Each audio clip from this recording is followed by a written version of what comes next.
A ver. ¿Dónde está el señor Yuri? Acá está. La señora Ketty. Señorita Ketty. La señorita Cristina. ¿Dónde está la señorita Cristina? Bueno. A ver, bueno, muchas gracias por la espera. Son ahorita las 1:47 de la noche, de la madrugada.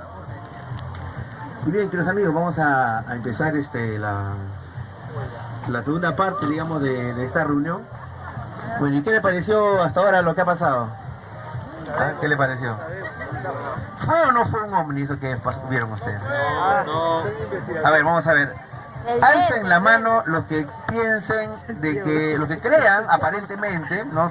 Por lo que han visto, de que es que no tiene explicación, en todo caso un fenómeno aéreo anómalo o un objeto volador no identificado. Alcen la mano los que piensen eso, a ver, adelante. Sí.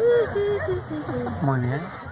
Ahora, bajen la mano. Alcen la mano los que crean que puede tener una explicación como luces de pescadores o alguien que nos quiera hacer una broma. Alcen la mano. Está un poquito más, ¿ah? Los escépticos, ¿ah? Y no está muy bien, está muy bien. Pero, hoy es cumpleaños de alguien, ¿no es cierto? ¿De quién es el santo? ¿Hay el cumpleaños hoy día? Es tu santo, ¿no es cierto? Ya, entonces, vete para acá para tocar cajón. ¿Ah? Aplauso para el señor. No, pero ¿quién sabe cantar la serenata criolla? ¿Ah? Ahí vamos a ver.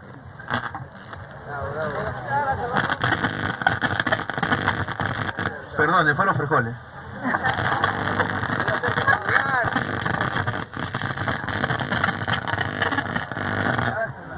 Hola. Ya. ¿Alguien me puede agarrar el micrófono? Acá, por favor. ¿Por favor, puede venir a agarrar el micrófono? Hola, ¿qué tal? No. Ya, ok.